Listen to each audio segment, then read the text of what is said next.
Bismillahirrahmanirrahim. Assalamualaikum warahmatullahi wabarakatuh. Apa kabar anak-anak sekalian? Kembali lagi pada mata kuliah termodinamika pada pertemuan yang ketiga. Sebelumnya jangan lupa subscribe dulu ya. Setelah itu di like. Setelah menonton videonya silahkan di komen. Oke, kita mulai. Pada materi kali ini adalah yang akan kita bahas adalah macam-macam energi dan pemanfaatannya, terutama pada bidang agraria. Yang akan kita bahas adalah macam-macam energi dan pemanfaatannya pada bidang agraria. Tujuan pembelajarannya adalah mengetahui macam-macam energi. Mahasiswa mampu menjelaskan macam-macam energi yang terdapat di alam serta pemanfaatannya dalam bidang agraria. Yang kedua, pemanfaatannya dalam bidang agraria. Mahasiswa mampu menjelaskan pemanfaatan energi dalam agraria. Kalau misalkan kita membahas tentang energi, kita tidak akan pernah lupa konsep hukum kekekalan energi. Hukum kekekalan energi dikemukakan oleh James Prescott Joule. Ia dikenal sebagai perumus hukum kekekalan energi yang berbunyi, energi tidak dapat diciptakan ataupun dimusnahkan, tetapi energi itu dapat dirubah dari satu bentuk ke bentuk yang lain. Bentuknya bisa dari dingin menjadi panas, bisa dari panas menjadi gerak, bisa dari gerak menjadi listrik, bisa jadi listrik menjadi gerak. Jadi seperti itu. Atau dari gerak menjadi bentuk yang lain, atau dari panas berubah menjadi bara api, dari panas berubah menjadi bara api, bisa jadi seperti itu ya. Ada yang tampak, ada yang tidak tampak, tetapi perubahan energi tersebut sangat terasa gitu ya. Kalau misalkan di dalam Al-Quran, itu terdapat di dalam Al-Quran surat Asy-Syams ayat 1 yang berbunyi wasyamsi wadduhaha, demi matahari dan cahayanya di pagi hari. Cahaya itu adalah termasuk bentuk energi, energi yang sangat luar biasa ya. Kalau misalkan cahaya matahari itu tidak ada, maka bumi dan seluruh yang ada di dalamnya pasti sudah tidak akan hidup lagi. Oke. Macam-macam bentuk energi. Bentuk energi ada banyak macamnya. Selain tadi cahaya sudah kita bahas, tapi harus ditinjau lebih jauh lagi, mulai dari pengertian sampai simbol dan persamaannya. Yang pertama adalah energi potensial. Energi potensial memiliki pengertian bahwa merupakan energi yang timbul akibat kedudukan benda. Jadi, apa kedudukan benda dari mana? Dari bidang datarnya. Ketika benda pada bidang datar atau posisi kedudukan normalnya, benda itu adalah diam. Ketika benda itu berada di atas jauh, di atasnya, maka benda tersebut akan memiliki yang namanya energi potensial. Sebenarnya acuannya adalah permukaan bumi. Permukaan bumi. Ketika benda itu jauh di atas permukaan bumi, maka energi potensial yang dihasilkan pada benda tersebut besar juga. Semakin tinggi semakin besar. Jadi seperti itu. Bagaimana kalau misalnya kedudukannya pas di permukaan bumi? Pada energi potensial, ketika benda tersebut kedudukannya di atas permukaan bumi, maka nilainya adalah bernilai 0. Jadi seperti itu, nilainya adalah bernilai 0. Silahkan perhatikan pada gambar di samping. Di samping ini ada seorang wanita memegang bola, lalu bola tersebut dijatuhkan secara vertikal. Ketika benda masih di tangan ibu-ibu ini, maka benda tersebut ketika jatuh, semakin lama energi potensial yang dihasilkan itu semakin mengecil. Ketika dia sudah sampai di dasar, maka nilainya ada 0. Sehingga energi potensial itu memiliki persamaan EP sama dengan M dikali G dikalikan H. EP adalah energi potensial, simbolnya, satuannya adalah joule. M adalah masanya, satuannya adalah kilogram. G adalah satuannya adalah di percepatan gravitasi memiliki satuan meter per sekon kuadrat. H adalah ketinggian. Jadi seperti itu. Semakin besar ketinggiannya, semakin besar ketinggiannya, maka semakin besar energi potensial yang dihasilkan. Selanjutnya adalah energi kinetik. Energi kinetik adalah merupakan energi yang dihasilkan akibat suatu benda bermassa bergerak. Semakin cepat benda tersebut bergerak, maka energi yang dihasilkan oleh benda tersebut semakin besar. Persamaan yang digunakan adalah EK, memiliki satuan EK itu adalah energi kinetik, memiliki satuan adalah joule, sama dengan setengah MV kuadrat. Kalau misalkan kita perhatikan gambar, ada mobil dan ada motor. Mobil dan motor ini memiliki kecepatan yang sama tetapi memiliki massa yang berbeda, sehingga energi kinetik yang dihasilkan juga berbeda. Karena massa sangat bergantung sekali dengan besar energi yang dihasilkan. Semakin besar massanya, semakin besar pula energi kinetik yang dihasilkan. Bagaimana dengan kedudukannya? Pada energi kinetik tidak bergantung pada kedudukan benda, hanya bergantung pada kecepatan benda tersebut. Energi listrik. Energi listrik ini adalah energi yang dihasilkan oleh suatu sumber, yaitu adalah generator. Bisa berupa baterai, bisa berasal dari panel surya atau solar cell, ya, bisa macam-macam ya. Tapi yang paling pasti adalah dari generator. Kalau misalnya di perumahan kita, listrik itu berasal dari PLN. Jadi seperti itu. Besarnya arus listrik itu disimbolkan dengan I adalah sama dengan banyaknya muatan dibagi satuan waktu. Karena muatan itu mengalir dari satu titik ke titik yang lain, maka arus itu disimbolkan dengan Q, banyaknya muatan dalam satuan coulomb dibagi dengan T-nya.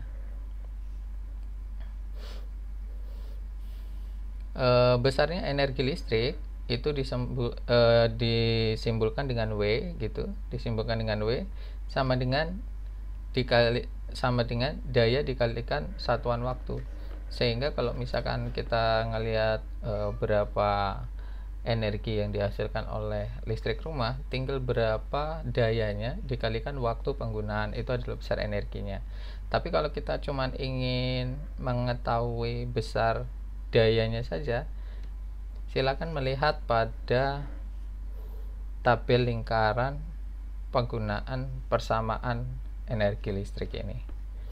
Di situ ada P sama dengan V dikalikan I, itu tegangan dikalikan arusnya. Bisa juga R dikalikan I kuadrat, R itu adalah resistansi dikalikan arus kuadratnya, atau V kuadrat per R, tegangan kuadrat dibagikan dengan resistansinya. Nanti silahkan dibaca ya. Energi kimia. Energi kimia adalah energi yang energi kimia adalah energi yang dilepaskan sepanjang terjadinya reaksi kimia. Kalau kita perhatikan pada gambar di samping, proses ini adalah proses larutan elektrolit. Larutan elektrolit itu adalah suatu cairan yang mengandung ion. Ionnya itu apa? Ion positif dan ion negatif. Ion positif dan ion negatif ini akan bereaksi ketika pada larutan tersebut dimasukkan elektroda positif dan elektroda negatif.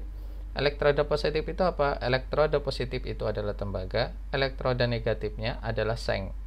Sehingga ketika larutan elektrolit dimasukkan suatu elektroda, maka dia akan bereaksi.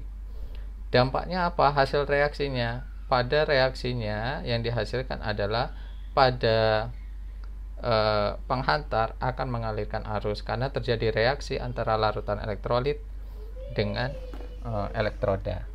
Itu adalah energi kimia. Energi mekanik. Energi mekanik adalah gabungan dari energi potensial ditambahkan dengan energi kinetik. Kalau misalkan energi potensial itu bergantung pada kedudukan, kalau energi kinetik itu bergantung pada kecepatan. Sehingga energi potensial apabila kedudukannya awalnya adalah tinggi, berarti energi potensialnya itu semakin lama, bukan semakin lama, kedudukannya ketika benda tersebut diletakkan pada posisi H maksimum atau ketinggian maksimum, maka energi potensialnya sangat besar atau energi potensialnya maksimum. Energi kinetiknya itu sama dengan 0. Ketika benda tersebut berada di permukaan bumi, kecepatan sesaat dari energi potensialnya itu mendekati 0 karena ketinggiannya hampir 0 gitu ya. Kalau misalkan sudah nempel di permukaan bumi, maka energi potensial 0. Berbeda dengan energi kinetiknya. Energi kinetiknya ketika benda masih di atas, itu dia nilainya 0 karena mulainya dari 0.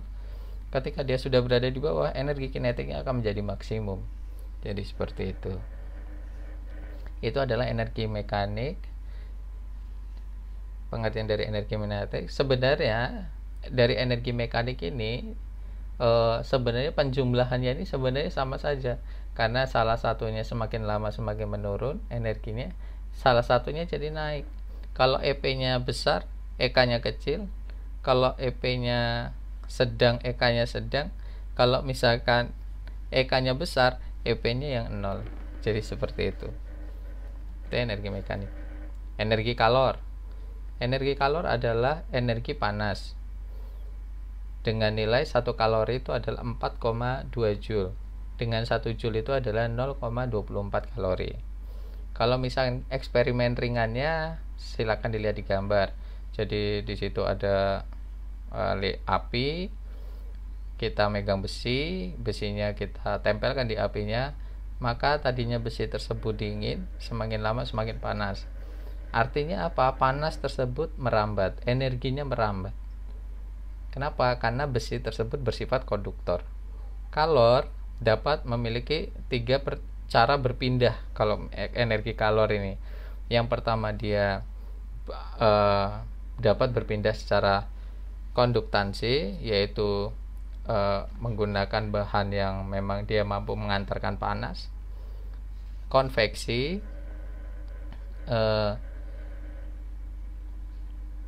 panas itu berpindah gitu ya, tetapi melalui perantara gitu ya.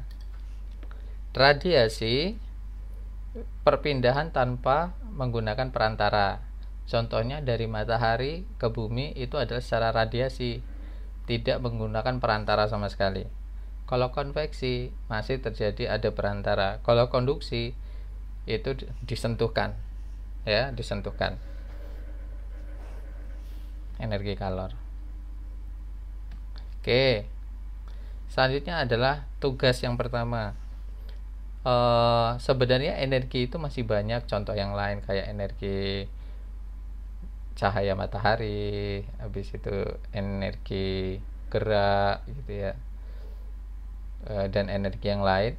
Tugasnya adalah sebutkan minimal 2 saja ya, sebutkan minimal 2 saja energi. Setelah itu dijelaskan simbolnya apa, persamaannya apa, berikan contohnya. Minimal 2 saja sebutkan energi ya. Itu sebagai tugas yang pertama di pertemuan yang ketiga ini. Materi selanjutnya adalah pemanfaatan energi dalam agraria. Pemanfaatan energi pada agraria, kalau misalkan kita meninjau pertemuan yang kedua, agraria adalah segala sesuatu yang berhubungan dengan tanah. Tapi sebenarnya kalau misalnya menurut undang-undang, agraria itu berkaitan tentang tanah, atmosfer gitu ya. Pokoknya segala sesuatu yang ada di permukaan bumi itu adalah agraria. Tapi kalau misalnya kita ngelihat beberapa kajian, agraria itu berbasis pada pertanian dan peternakan.